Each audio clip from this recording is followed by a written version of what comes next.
Hey guys, welcome back to the Timeline series. We've made it past the summer onto fall and post Scars of Battle. That pack brought a lot of new decks, strategies. Among them, Serpent Night Dragon was probably one of the biggest, most popular ones. Very controversial. You either hated or loved the deck. I was personally on the side that hated it. But I did play it for a little bit. Marco also won the German Open back in September with a Serpent Night Dragon deck that was kind of different from the rest of them, and that's the one I want to profile here. From that point on, it kind of became the standard to play a heavy monster build like he did.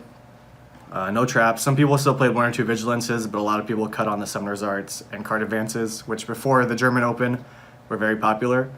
So yeah, kind of want to just go over this deck and might bring back good memories for you, bad memories, but let's get into it. Alright, so let's get into it. So we've got, first for the skill, Nightmare Sonic Blast. I don't think I need to explain this to anybody. So we'll just skip over that, save some time. I'm going to lay this deck out kind of in the way it kind of plays out. I'll show you. So we've got 3 Serpent Night Dragons, 3 Blue Dragon Summoner, 3 Double Costin, 2 Zombinas. And then for up here, we've got the defense, which is 3 Sphere Kribo, 3 Gentlemander, and then we've got up here our 3 Tribute Dolls. So we've kind of got categories here. Start from here. Tribute Doll is just your easy way to summon Serpent Night Dragon. It's a card you want to see in every opening hand. Every other way is kind of just a worse way to summon it. This was a very key card in the deck. A Speller Trap card that we could not cut no matter what. Vigilance, as powerful as it is, I mean, you don't need the extra power other than Mirror Match. So Summoner's Art helps consistency. Card Advance has some cool combos. They're kind of niche. I mean, they're good for their own reasons, but this is definitely the Speller Trap for the deck. If you're going to play any, you have to play this one. So 3 Tribute Dolls, uncuttable, one of the key cards in this deck. So then from there, we'll kind of go with this category of cards. So Serpent Knights, obviously you need them for the skill. But since we weren't playing Summoner's Arts because of the high monster count, we decided to play Blue Dragon Summoner. It can be worse than Summoner's Art and better at the same time sometimes. So it's a card you can set, block some damage, search Serpent Night Dragon.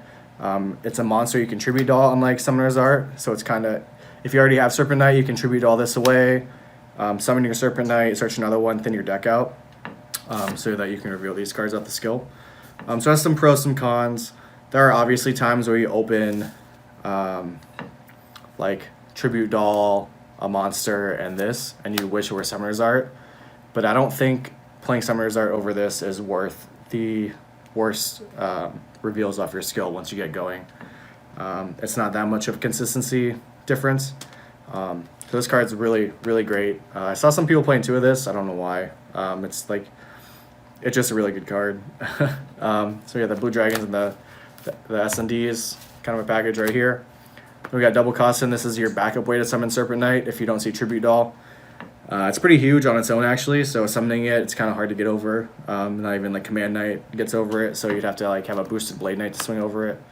So it could survive that way if you went first. You could also protect it with your hand traps.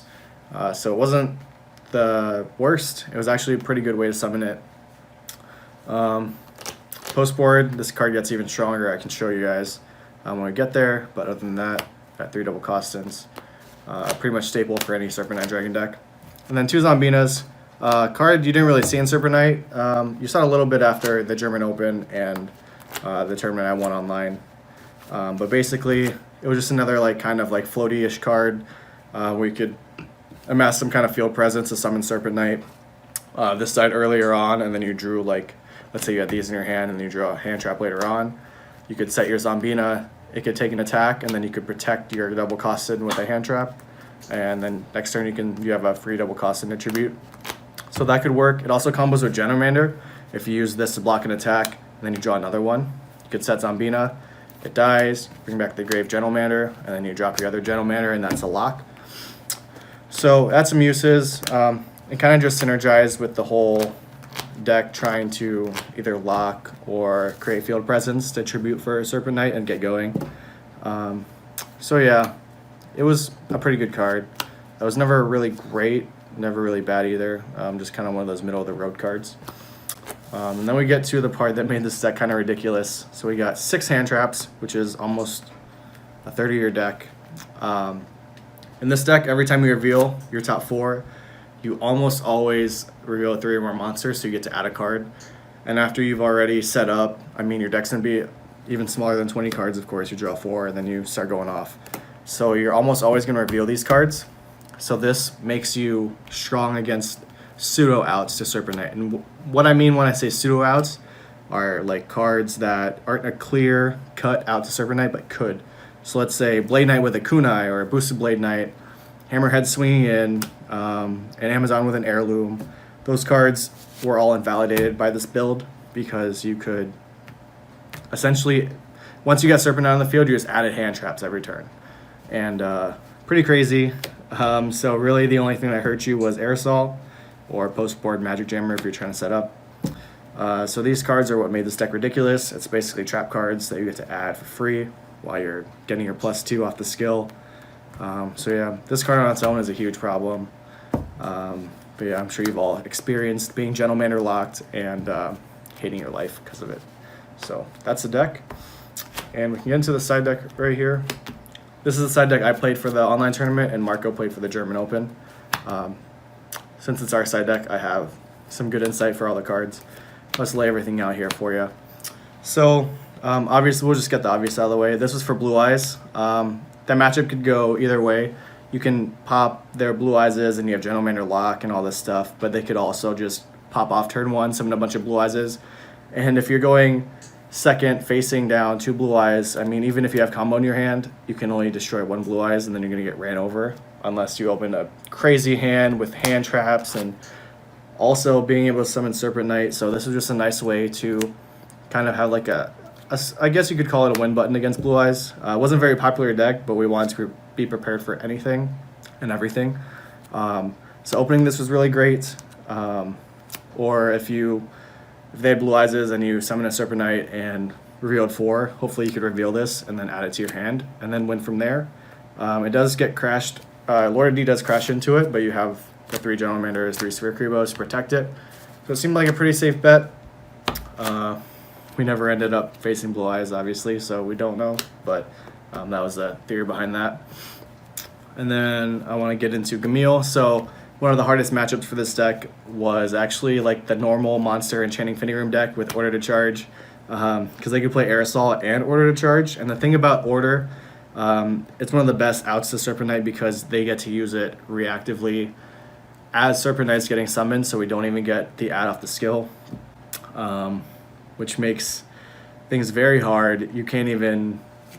usually with Aerosol, you would add a card, get Aerosoled, you would survive the turn because it's half damage, and then you were able to piece together another Serpent Knight. Not always the case with Order, and usually it wasn't the case. So this was the only card that we kind of found that helped the matchup. Night Beam kind of, but I'll get to that. This card, in conjunction with Zombinas, Double Costin, and like I said earlier, Blue Dragon Summoner gets better post-board. Because if you summon one of these and pass, even if they go ham into you and they Enchanting Fitting Room, summon a monster, they're not going to order to charge these cards.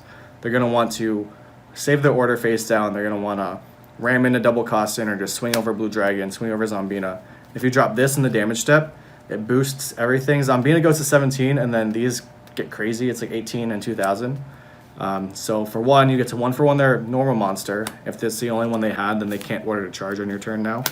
And then if they had a big swarm of monsters, it's also like a kind of a Wabaku because it pumps the monster up, your monster, and it stays pumped up for the rest of the battle phase. So you get to 1-for-1 one of their normals and then skip their turn, their battle phase. So this was really good, unexpected. Sometimes had it in against other matchups like Warrior just to help these survive when we knew we were going to go first. And yeah, it was a pretty crazy card. You could play mind games with it. Once you saw game 2, you set it back out, like against the decks that aren't using Order to Charge, like I said, Warrior. If I drop this on one of these guys and won because of it, and there's a game 3, it could set them out, and they'd be playing around it the entire game. Especially when I'm revealing 4 cards off the top of my deck and they're not seeing Gamil off their reveals, they're going to think that's in my hand. So that was a really cool card for the deck. So we get to Night Beam. This kind of seemed like a card that was needed, again, for the Order to Charge decks and also the Mirror Match, because Champion's Vigilance was a beast. If I were to go back to this format, I would definitely try to fit in Vigilance somewhere in the side. I'm not sure where. Probably over Ally of Justice, Quarter Destroyer, and maybe another card. But basically, if you Vigilance your opponent's Tribute Doll, you won the game, because you were kind of grinding back and forth Serpent Knights, and then if you just cut them off of one, it was crazy. So we needed this. Also for the Order to Charge decks. And sometimes bringing it in post-board against decks, you see Magic Jammer. So like game 2, if you lost to Magic Jammer, you could bring this in. But you really didn't want to increase your spell and trap card count. So we had the 1 copy. If you saw it, it was great. If you didn't, I mean, if you didn't see it and you lost to those kind of cards, it kind of sucked. But it was better than overcompensating with all the, like, triple Night Beam or 2 Night Beams and then just messing up your entire deck ratio. So it's kind of a sucky part of the deck, but the 1 Night Beam is really good. I think it's a staple in this side deck, actually. And then Transporter. This was mainly for the matchups that were really hard, so I guess it would be relinquished. And we picked this over Vigilance, even though Vigilance is better in the Mirror Match. Picked this over Vigilance because Relinquished was a very hard matchup, and even if you had like these kind of cards against them, this card was amazing. So like, this walled off all their monsters. They couldn't kill it, so they would have to suck it up. And these were bigger than their Searchers. So even these cards, which is another nice thing about Blue Dragon over Summoner's Art, and having Zombinas as well, these cards pressured Relinquished, where a normal Serpent Night Dragon deck has like Summoner's Arts and a lot of like fake filler cards, I guess you would call them. So really your only play was to summon Serpent Knight, and then it would get eaten up by Relinquished. But this deck kind of had a grind game with these monsters.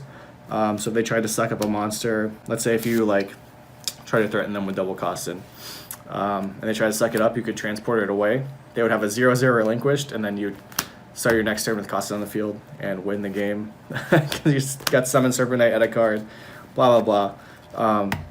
Yeah, this card is really good against Relinquished, so I kind of rounded out the side deck with that. And yeah, so yeah guys, that was the profile for our Serpent Night Dragon deck. Hope you guys enjoyed it. If you liked the video, please press the thumbs up button or like the video. Please comment below with anything you'd like to see. And then also in our description, we have our social media pages. We have Facebook, Twitter, Instagram, and also links to our Patreon if that's something that you would be interested in. But yeah, thanks for watching, and I'll see you guys next time with Warrior.